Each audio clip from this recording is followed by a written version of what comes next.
You know the end of the Ark of the Covenant? With the Nazis and the Ark and the, don't look, that. Just with no Nazis and you listen instead. But it's still scary. Okay? Cool. Hi folks, Alistair here. As you have probably heard us talk about by now, EA is in the middle of our first end-of-year fundraising campaign. We will recap the details and ways you can help, because they're pretty exciting, at the end of the episode. PseudoPod, episode 899, December 31st, 2023. This week's story, Arcanum Miskatonica, by Mike Adamson, narrated by Josh Roseman, audio production by Chelsea Davis, hosted by me. Hello everyone, welcome to PseudoPod, the weekly horror podcast. I'm Alistair, your host, and this week's story comes to us from Mike Adamson, wrapped in a beautiful moment of numerical and calendarical serendipity.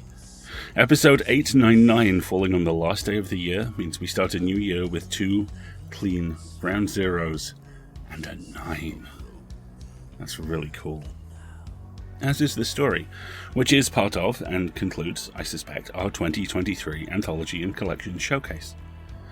It was originally published in Lovecraftiana Volume 3, Number 1, in April of 2018, and reprinted in 2023 in the anthology The Nameless Songs of Zadok Allen and Other Things That Should Not Be, and How Metal Is That Name, edited by Jessica Augustson. The Nameless Songs of Zadok Allen and Other Things That Should Not Be is Jay Henge's 20th speculative fiction anthology, and editor Jessica Augustson and her team had so much fun putting it together. She says, there were so many brilliant submissions, and we were lucky enough to be able to get a foreword by Elena Shuganova-Paulson, the editor of Lovecraftian Proceedings, a journal on academic Lovecraftiana. Mike Adamson's work can be found in several other Jay Henge anthologies, along with so many truly wonderful writers. We are so excited to get even more eyes and ears on their work. Mike holds a doctoral degree from Flinders University of South Australia. After early aspirations in art and writing, Mike secured qualifications in both marine biology and archaeology. Mike has been a university educator since 2006, has worked in the replication of convincing ancient fossils, there's a story there I feel, is a passionate photographer, master-level hobbyist and journalist for international magazines. Short fiction sales include to Metastellar, Strand, Little Blue Marble, Abyss and Apex, Daily Science Fiction, Compelling Science Fiction, and Nature Futures. Mike has completed his first Sherlock Holmes novel with Boulanger Books and has appeared in translation in European magazines. You can catch up with his journey at his blog, The View from the Keyboard. We will, of course, link in the show notes. Your narrator for this week is Josh Roseman. Chelsea is running the audio magic, and I am your host. So, without further ado, for the last time in this 18,000-month year, we have a story for you. And we promise you the readings check out, and it's true. Arcanum Miskatonica by Mike Adamson, narrated by Josh Roseman. Every university has its reputation, some for solid middle-of-the-road studies in business, medicine, law, others for scientific research, and hopefully all for excellence. But some have shadows behind their ivy-grown cloisters, dusty corners where past mysteries linger, and some secrets are guarded, not merely jealously, but fanatically. I came to Miskatonic University, in the Green Hills above Arcanum, Massachusetts, as an eager research assistant for the School of Biology, specializing in molecular genetics. I qualified at Brown in my native Rhode Island, but an unfortunate road accident headed off a placement with a commercial research firm, and when I was once more fit to walk unaided, the most promising berth for my talents was with the laboratories of a competing college. A job was a job, and it was time for my career to blossom. A few years in solid research in an academic setting was no bad thing, and should propel me into big pharma in due course. My parents, at home in Providence, were entirely supportive, though I recall my father speaking in what I felt a strange manner the evening before I left. "It's a fine institution, certainly," he said, nodding into the gathering twilight off the porch, as the first leaves were turning, the drift of red and gold beginning their reign, though summer's warmth was not yet a memory. "Do be careful, Rick. I know you are, but they tell strange tales of that university." He smiled and shrugged, as if dismissing his own disquiet. "It's a 19th century classic, and has hosted every sort from the brilliant to the lunatic. It's whispered their collections feature things science has never yet properly understood, and for the most part are buried away so as not to disturb modern thinking." I could only smile and assure my father of my caution. But his words stayed with me the next day, when the family saw me off at the station. I rode Amtrak north to Boston, then south down the coast, and a change to regional services. And as the glorious colors of an early New England fall rolled by, I could scarce credit my father's apprehensions. Stories were just stories, after all, and in this old corner of the United States, where standing structures from the 1600s were still to be found, stories were the very fabric of a folk melange which helped define its people. Little did I imagine, as I first walked the august halls of an institution in which one could quite literally smell the dust of antiquity, I would come face to face with the very quintessence of my father's vague misgivings. Bright lights and computers, the internet and massive display screens, I rapidly discovered, were window dressing, a superficial skin hiding something much older. And when I found myself in the cloisters, I had to stop, smell the fall air, and listen to the wind in the dark woods that soared away toward the clouds behind the brownstone buildings, here on the slopes of the Arcanum Valley. There was antiquity here, from the dignified solidarity of the university's columns and pillars to the ancient remnants of colonial times in the nearby township of Arcanum. Here, it was well known, 17th century architecture persisted, and 100 years ago many a damp and creaking relic had still reared its gambrel roof above the narrow streets. Some people are more sensitive than others, and I had not been in residence long before I envied the students. The undergrads, wrapped in the pablum of the 21st century, their mobile phones, fashions and cliques, their tablets and laptops, tastes in music and television, were much the same here as in any institution of higher learning. Yet more than in any other I had visited, they seemed an ill graft upon a careworn stem. They were closed in upon themselves, brought their conception of reality with them, and in doing so erected their veneer over the timeless and implacable realities embodied in the stones and beams among which they studied.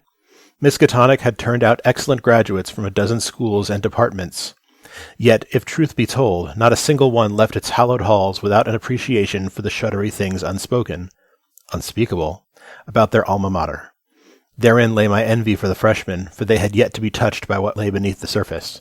Sophomores, it seemed, developed a hint, some shadow around the eyes, that told the observant they had walked where some, at least, would rather not. I was a year there, busy with projects, when those strange, shadowy things made themselves plain to me. I was with a team working on cell membrane permeability in transitional cellular states, particularly stem cells as they differentiated, and had buried myself deeply enough in the job to have escaped the general air of strangeness permeating the older parts of campus. But all I had avoided came upon me without fanfare one morning as I sorted through specimens in the basement archive of the School of Biological Sciences. Far from the third-floor laboratories, visibly modern with their plastic and chrome, LED lighting, computers, and fume hoods, I worked in a storage room, which it seemed had not been opened in generations. The light switches were of a pattern at least 70 years out of date. The neon fittings overhead dated from the 60s, and the shelves over which they gleamed were tall and of massive timber and metal construction, thick with dust. I wrinkled my nose as I swept the dirt of ages away from sealed glass vessels, in which floated all manner of biotic obscura. I read the labels with a curious squint, following the handwriting of ages past. Here, a preserved deep-sea hagfish, revolting in its worm-like visage, jawless, with 7 gill holes. There, the gnarled fist-like shape of an armored marine arthropod, and again, a jar filled with bizarre insects, labeled as having rained from the sky during a storm in 1898. Truly, there were academic curiosities here, and my assignment was to recatalog them so the department could better evaluate the potential treasures amongst its older collections.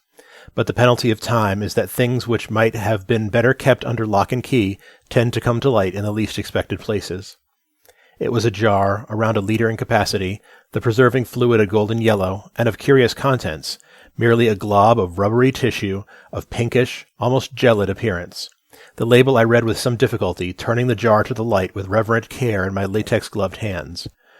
Unidentified tissue sample, I read haltingly, recovered from Lakes Camp, 76 degrees 15 minutes south, 113 degrees 10 minutes east, January 26, 1931, reference MAE Opus 23.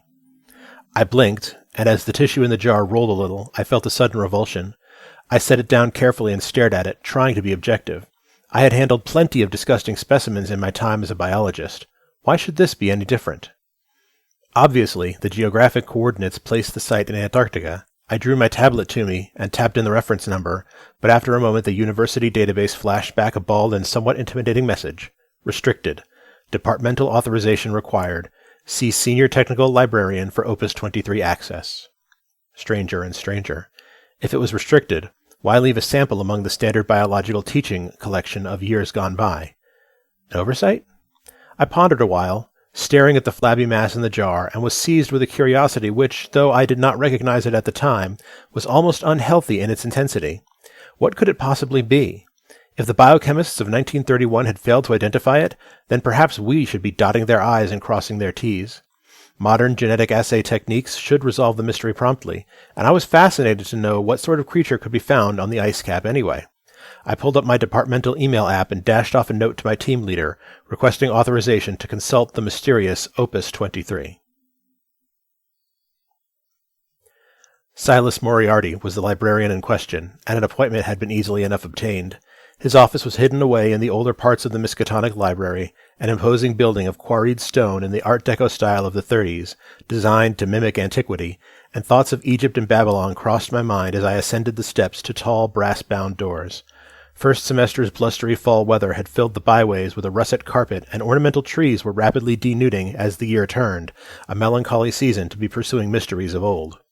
The library's modern computing facilities, recharge points, research and general access terminals were a softly glowing spiderweb of information flow that defied the age of the building with notions of modernity. But I passed the new, glass-walled cluster offices of the subject liaison librarians and made my way along a corridor that led deep into spaces the students never saw, and I at last came to an office no less antique than its owner.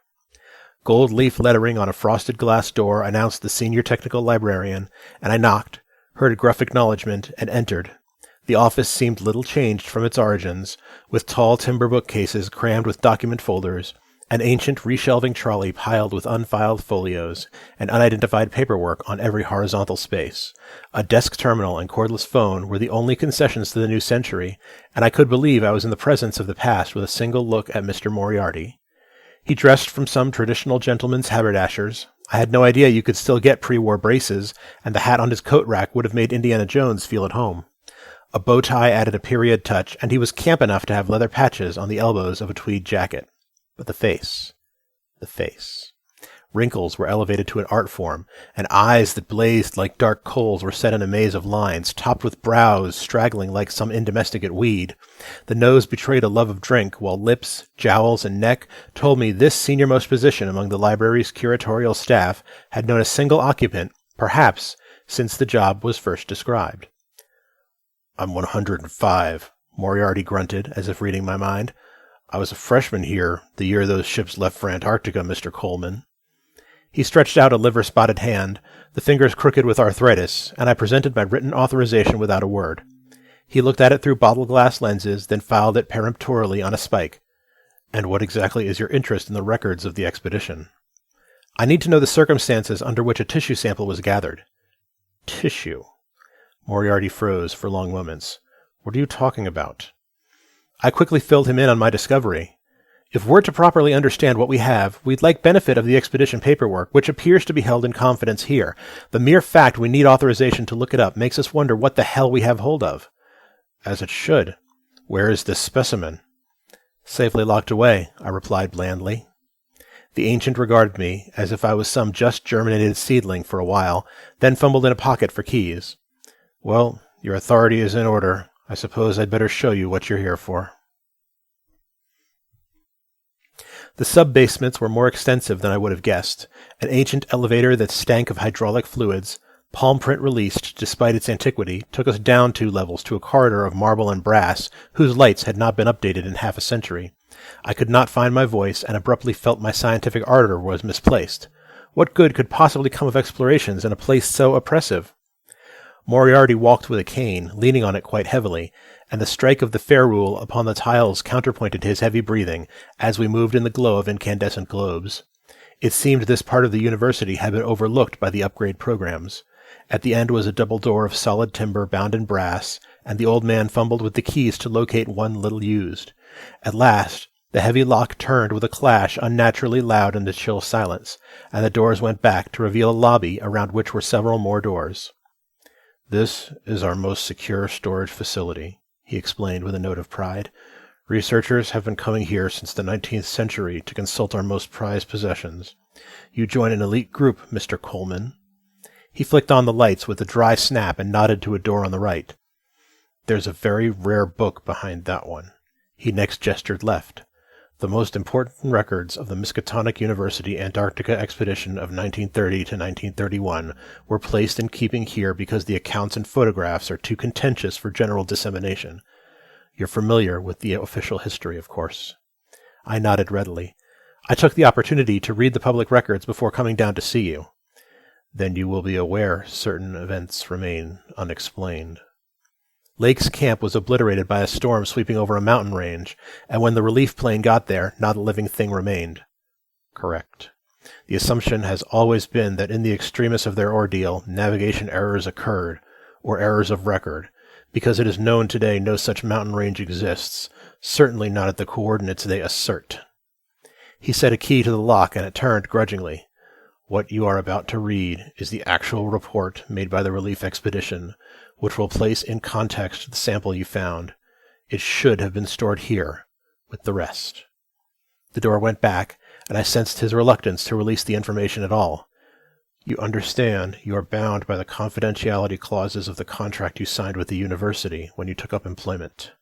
When I say this information goes no further than your eyes, and those of your supervisor if necessary, you may take it as gospel and law. I nodded my assent mutely, flesh creeping as I took in the tall bookcases and storage shelves, and wrinkled my nose at the smell of the place. Lights flicked on, and I realized I was looking at materials from the expedition itself. Logbooks, charts, boxes of paraphernalia, navigational instruments, manifests. It's all here, Moriarty replied, again sensing my thoughts. Other than elements in the University Museum, such as garments worn by the polar explorers, a dog sled, and the majority of the General Photographic Archive. The rest is here. He went to a shelf, tapped a metal chest, and asked me to place it on the table central to the room, which I did with some effort. Then he set a key to its padlock and lifted back the lid. Revealed were leather-bound journals, cracked with age and exposure to harsh elements, and among them, incongruously, boxes of mounted transparencies of much later vintage. The original negative and positive film is stored under special conditions. These are duplicates made in the 1970s. He drew out a heavy envelope and placed it carefully on the bench. This is the photographic record of the exploration of Lake's camp. He drew out a seat for me, and could not help letting a small, sly smile break through. I'll return in a couple of hours, and see how you're getting on. The late afternoon air was sweet in my nose as I took a seat on a bench beside a gravel walk between lawns and flower beds. I felt faint, and cradled a plastic cup of coffee from a catering wagon, sipping the hot, bitter brew without tasting it. My world had overturned as I read the records, viewed the prints, and I was processing as well as I could a flood of information I abruptly would have rather not known. The sample in our laboratory safe now seemed sinister, and part of me was more than willing to deliver it to Mr. Moriarty to be added to the archive and once more forgotten. But my curiosity as a scientist would not be denied, and I warred with my conscience. Clearly, a period of a full day had lapsed after the exploration of Lake's camp by the relief team, during which something else had happened, but records of that phase were in a separate container, not open to me. The samples. The fossilized remains brought up from the aquifer Lake's team had drilled into. Non-permineralized specimens were themselves exceedingly rare, but their strange distribution after the storm had gone through defied understanding. Some missing, others buried upright in pits, every man and dog dead, one team member missing. The tissue sample we possessed had been found on the sharp metal corner of a workbench, as if some creature had passed by in a hurry and injured itself. But everything in the camp had been in utter disarray, tents wrecked and flapping in the wind, containers broken open, contents scattered. It defied understanding. Had there been an explosion, the fuel reserves for generators, and the expedition's Fokker ski planes, the damage patterns would have been very different. It was as if the camp had been rifled, deliberately, but randomly, yet they were thousands of miles from the nearest human being. 86 years ago, explorers from this very institution had encountered something so utterly unknown, it seemed their findings had been suppressed, at the very least sanitized for public consumption. I had pored over the logs kept scrupulously by the scientists, reviewed Lake's wireless reports to base camp of drilling into the dry aquifer beneath thin ice on the buried slopes of a Cyclopean mountain range, and the treasure of fossil life it contained. These findings in themselves should have changed human understanding of the course of evolution. That they had not, I could only attribute to the bizarre circumstances to follow, which even now remained a mystery to me, which left me with the specimen. Well, I was a molecular biologist, and I had my job to do. At the very least, I would identify the creature from which the tissue came. I could do no less, and very probably no more. Dave Tremont was my team leader, and I took him aside to more fully explain the authorization he had dashed off for me. A sandy-haired ex-serviceman, he had come to science as a second career and found his forte in cell biology. He was solid and dependable, his calmness welding his people together. Thus his skepticism when I spoke of the bizarre events in the far south, yet the tangible evidence of the flesh in the jar, was at least something with which we could come to grips, and he too was bitten by the curiosity to lay this particular ghost to rest. "I'm not getting involved with speculation as to the sanity of the explorers who came back," he said, with an offhanded gesture to warn me clear of that topic. "We can only deal with the facts, and our object must be limited to identification of the species. What could have been up there on the ice cap several hundred miles from the nearest coast to injure itself?" "You're authorizing me to proceed?" I asked, a little stiffly. He spread his big hands and pulled on his rumpled lab coat. "I'll give you a hand." Specimens preserved in alcohol are subtly damaged at the molecular level, but still readable. The first step was to extract the tissue and prepare a sample. We used full barrier precautions, working in the biohazard chamber, to unseal the jar and lift out the tissue, then photograph it from all angles, beginning a new experimental log. The mass seemed homogeneous, as if torn from a single common tissue type. I prepared out a series of slides for microscopic examination, including chemical staining to reveal chromosomes. Iodine, crystal violet, methylene blue, and other stains would give us a good range of possibilities. I lined up a dozen more microfragments to serve in further investigations, and was formlessly glad to return the glob of tissue to its container at last. The jar was resealed with parafilm, and placed in a safe chamber, bathed in ultraviolet light to maintain a sterile environment. The bench was swabbed down with 90% ethanol, and all equipment sterilized the same way. I was aware we were being ultra-cautious, treating it as though the specimen were living tissue. We had no reason to assume it was, but where the unknown is concerned, the biologist has a duty to be careful. The first slide went under the light microscope. I brought up the view on a slaved monitor, and at once our brows furrowed. "What kind of cells are they?" I heard my boss muse. They were of irregular shape and seemed to follow no specific pattern, while the interstitial spaces varied in width and seemed filled with a gelatinous substance. "Not muscle, not adipose." We stared at the photographs of the sample on another monitor, and could only shrug. It was not fibrous, not the sheet form of connective tissue, and the microscope revealed no filamentary proteins. I tracked around in the sectioned sample, and as far as it extended, the tissue was homogeneous. "No nutritive or neural channels, not even capillaries," I murmured. "It seems almost progenerative?" I glanced up at Tremont. I didn't want to put it that way, but the lack of differentiation suggests a neotenous state. Neoteny, the retention of larval characteristics into adulthood, was a concept best exemplified by stem cells. By definition, any adult tissue already fully differentiated and could not, or should not, be in a precursive state. A neotenous organism, such as the axolotl, the giant salamander of South America, was defined as such because it carried fetal characteristics, external gills, into the mature form, not because its tissues were embryonic. These cells, however, seemed uncertain what they were meant to be, yet had evidently come from a fully competent, highly mobile organism capable of surviving extreme environments, by all definitions, an adult. We could only shake our heads, and I switched to the stained slides. The nuclei were tight and dark, and I closed in on them, tracking gently in search of dividing cells in which chromatin had developed. The majority of cells were in interphase, the so-called resting state in which the cells performed their tissue function, but a small proportion would be undergoing mitosis, division, at any one time, and I was looking for a cell fixed at the moment its chromosomes were clearly separated. When I found one, we could again only gape. The number of chromosomes was difficult to distinguish on this or any of the slides, but our best estimates did not match any known Antarctic species, which were, after all, limited to marine and avian types, as there are no purely terrestrial animals native to the polar region. Tremont scowled and nodded to the gene sequencer array in the next laboratory. Let's stop screwing around. Sequence this sucker. By evening, we had our next mystery. The sample preserved for the sequencer was treated, separated, washed, all the steps of chemical analysis leading to the actual reading of DNA, and when the machine began to compile the genes of a single chromosome, we puzzled openly. Masses of unspecific DNA, introns, characterized most of it, as if the information were itself loosely organized. It's as if it spells nothing at all, I mused, rubbing my eyes and pouring more coffee. We were out of our environment suits. The biohazard lab was sealed at this time.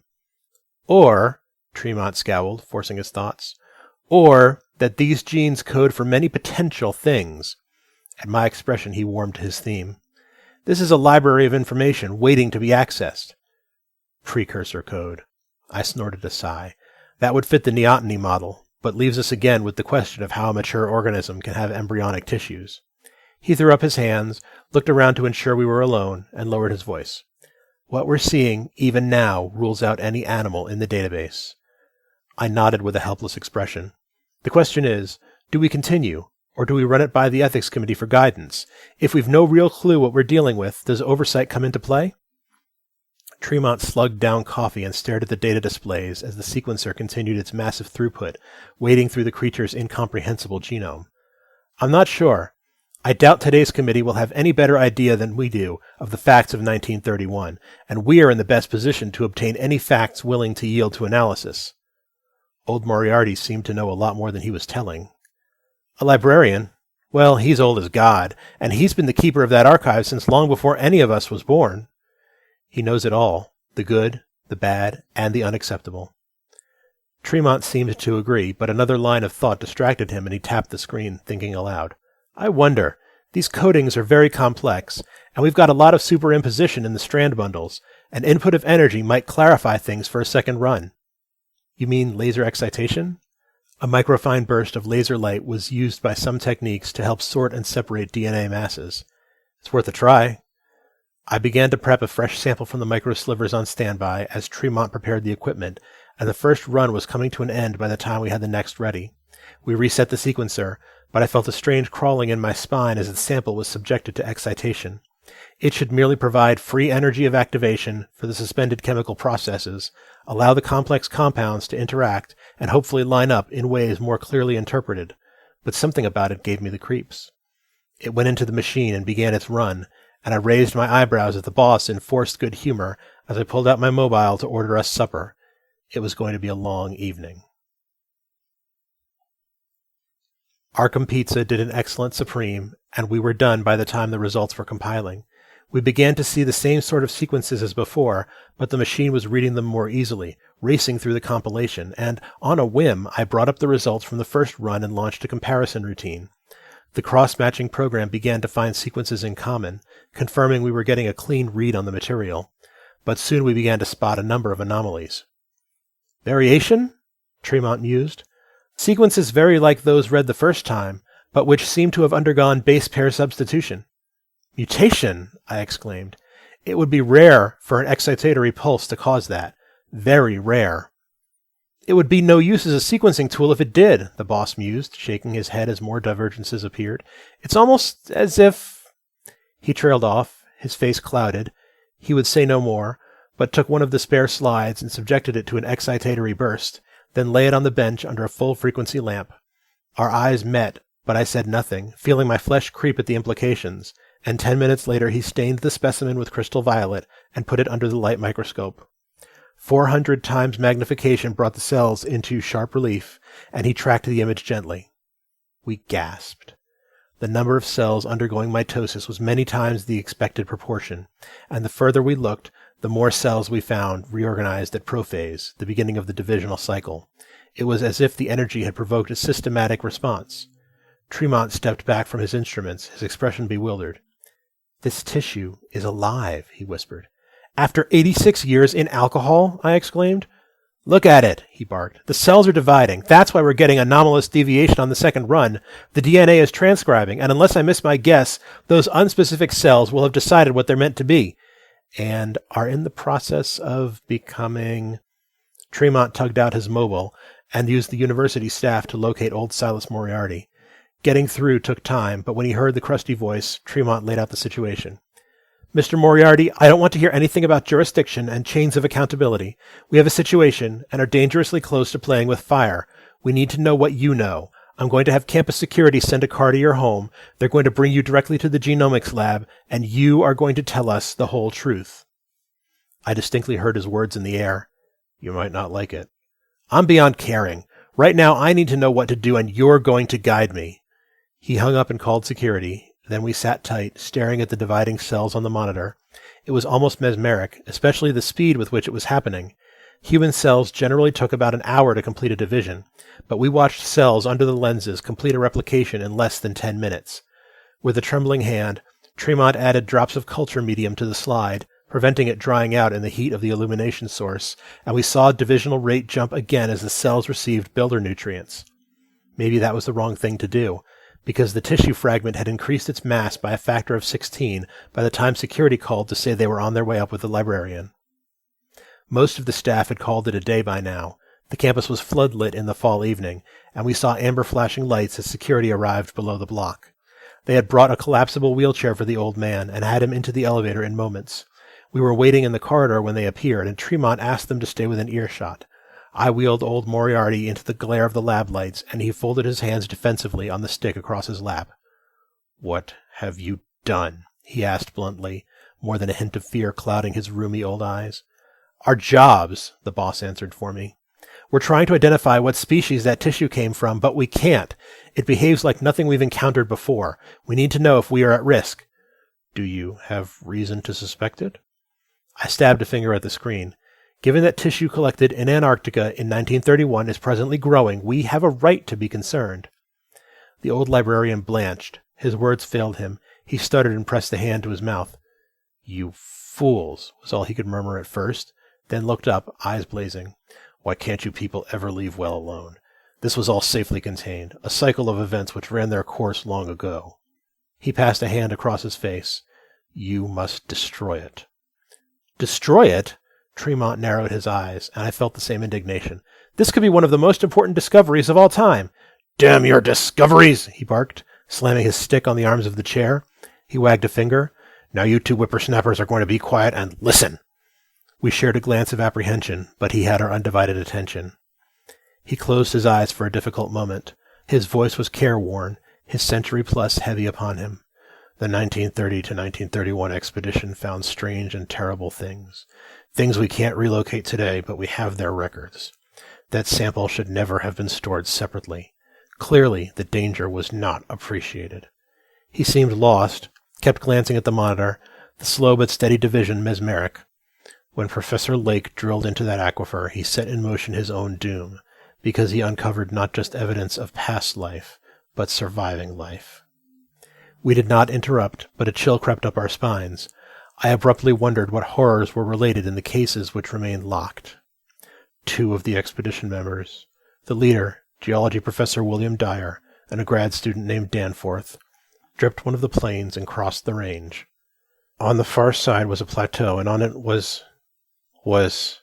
He had to grit it out. A city, like nothing else on this earth. They landed and explored. They were 16 hours in its haunted halls, and they recorded everything they could to the limit of their film and paper. He seemed ill, his color poor, and I began to fear he would expire on the spot. Through dark-tinged lips he forced out the words. It was the last bastion of a race old beyond imagining, the first colonists to reach our Earth in the distant past, and not as extinct as they first appeared. The confused account of Dyer and Danforth's last hours in the city makes it clear the explorers were not alone.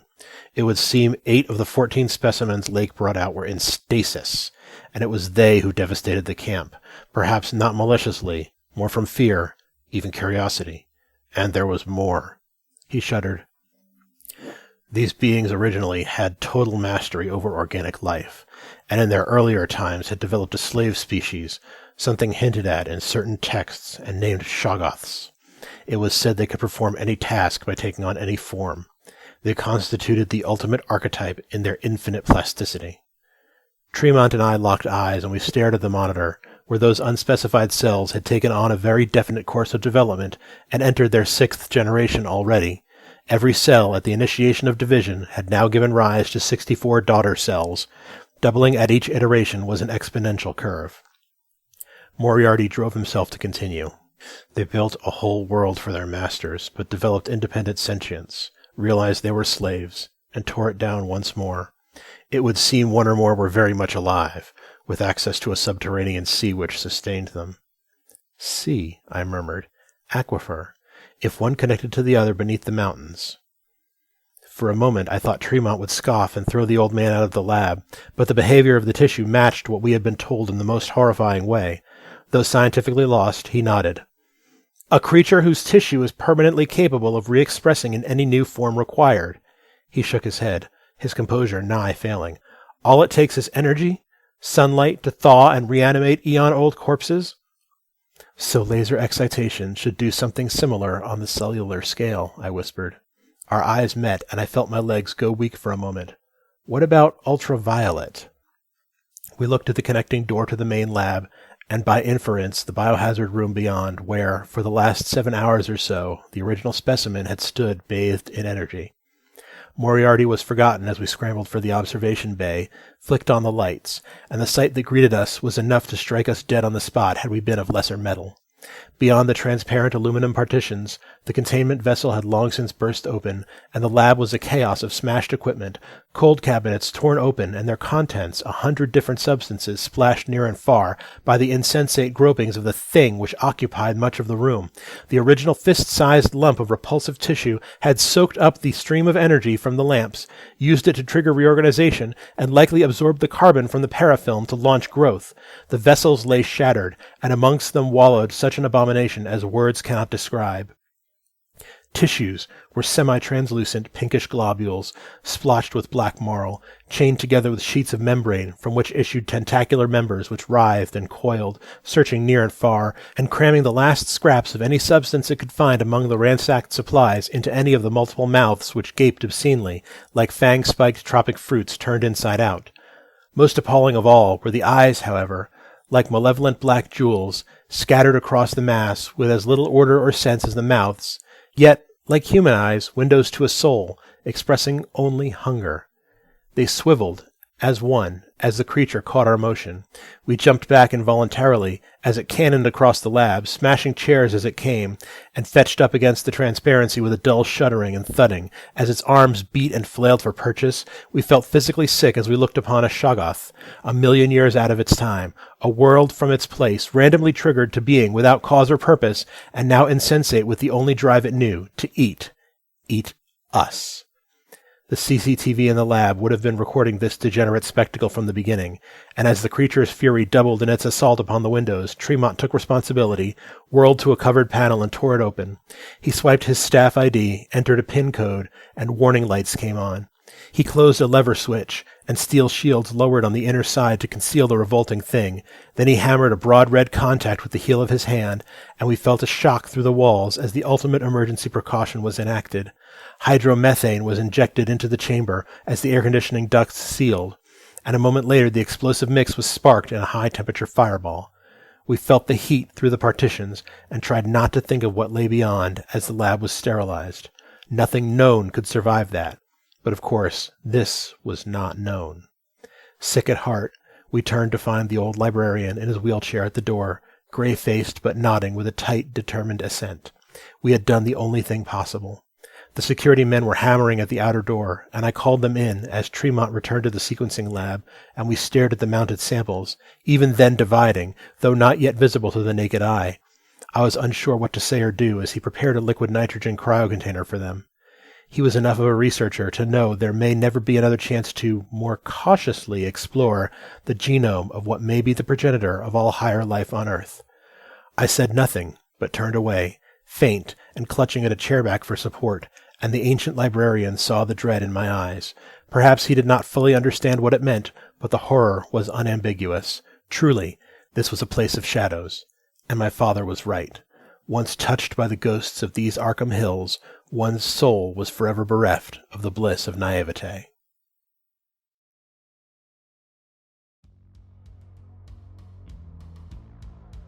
Oh, I like this. Long-term listeners will know that Lovecraftian stuff's tendency to play the same dreadful, ululating, non-Euclidean hits is a hard sell for me, and I am being remarkably tactful. But Lovecraftian stuff done right, and this is Lovecraftian stuff done right, this I am here for all day. What sings for me here, in those terrible notes, is Mike's clear eye for human nature. Our hero knows that Miskatonic U is off. Everyone knows Miskatonic U is off. It's a place where you go to make your reputation, or you die, or sometimes both.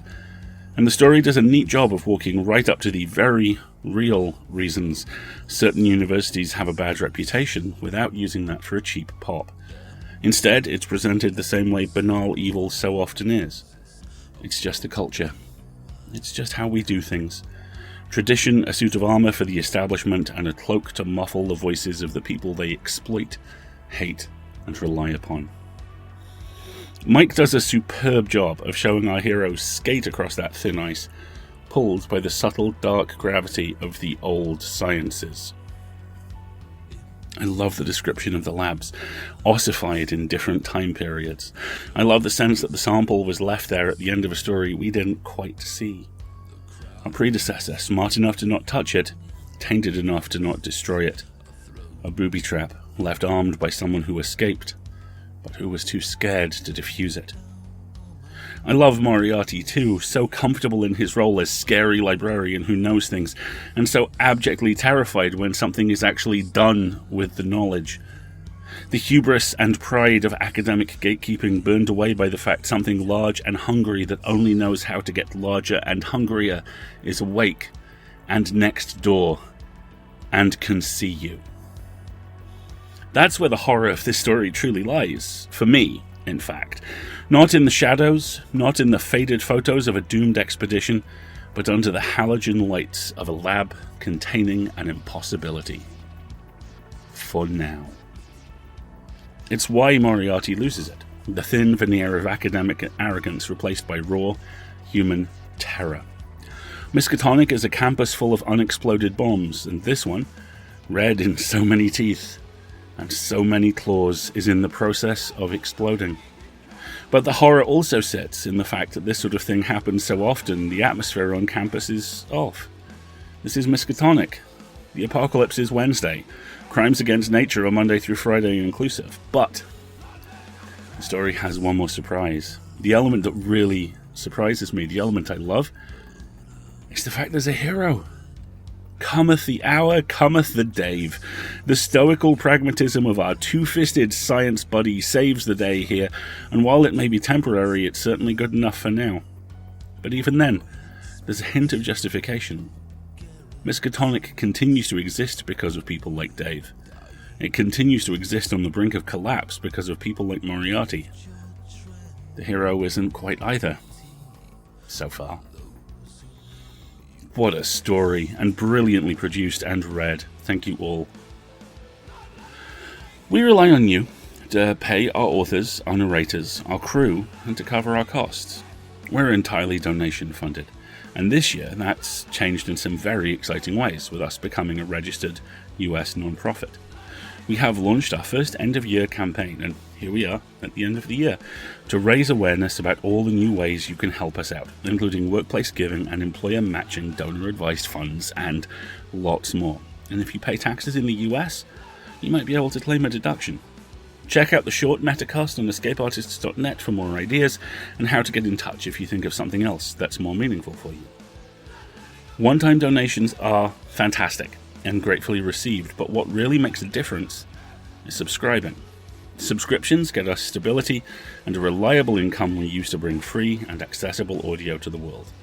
You can subscribe for a monthly or annual donation through PayPal or Patreon, and if you sign up for an annual subscription on Patreon, there's actually a discount available until, probably around midnight tonight. Not only do you help us out immensely when you subscribe or donate, but you get access to a raft of bonus audio. You help us, we help you, and everything becomes just a little easier. Even if you can't donate financially, please consider spreading the word about us. If you liked an episode, then please consider sharing it on social media, or blogging about us, or leaving a review. It really does all help. And thank you. once again. Episode 899. The end of 100. The end of a year that has felt at times 100 years long for me, and a blank slate just around the corner. Massive thanks, as ever, to our amazing teams, everyone at Cast of Wonders, Podcastle, Catscast, and EscapePod, the Tentacles. What a team you are. Kat, Alex, Sean, Scott, Chelsea, every associate, every wrangler, every social media ninja. Thank you all. Thanks too to everyone in financial, everyone on the board, everyone in admin, the amazing Marguerite, who I love purely and completely, and to you. The reason we're here, and the reason we continue to be here. Thank you. Happy New Year. And speaking of new starts, PseudoPod kicks off its 900s and its 2024 with The Vengeance of Nitocris by Tennessee Williams. Yes, that one. It's a public domain story produced by Chelsea and hosted by Lisa Yashek. It'll be with you next week. Then, as now, it'll be a production of the Escape Artists Foundation and distributed under the Creative Commons Attribution, Non-Commercial, No Derivatives 4.0 International License. And PseudoPod wants you to remember it is absolutely necessary for the peace and safety of mankind that some of Earth's dark, dead corners and unplumbed depths be let alone, lest sleeping abnormalities wake to resurgent life, and blasphemously surviving nightmares squirm and splash out of their black layers to newer and wider conquests. Have fun, everyone. See you next year. An arm appeared from nowhere on the shape, seemingly projected like the pseudopod of a protozoan. It's a pseudopod. It's a big foot. It's all about podcasts these days.